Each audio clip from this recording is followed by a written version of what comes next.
في بعض الناس اليوم طلعت مظاهرات في الساحل السوري، شو هي مطالبهم؟ اسمعوا مطالبهم.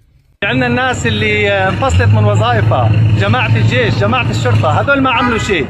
شو رأيك الرجالك كل المنظومة الأمنية اللي كانت موجودة والرجالك كل شيء كان يشتغل مع النظام البائد، شو رأيك؟ مين اللي قتل مليون بني آدم؟ أنا حابب أفهم مين اللي قتل مليون سوري، مليون ونص سوري، مين اللي قتلهم؟ إذا أنتم ما لكم علاقة وغيركم ما له علاقة، مين اللي له علاقة؟ وين بدكم توصلوا؟ اقسم بالله العظيم، اقسم بالله العظيم، اقسم بالله العظيم، دولتنا هلا الحكومه الجديده هي صمام الامان لسوريا، وبدونها رح يصير حرب اهليه، والله العظيم استحوا على دمكم بقى، استحوا على دمكم بقى، عن جد ان لم تستحي فاصنع ما شئت، تخنتوها كثير، هذا التصرف غير لائق، تهجمت على سيارات الشرطه وسيارات الامن وضربتوها وكسرتوها، هذا حق عام.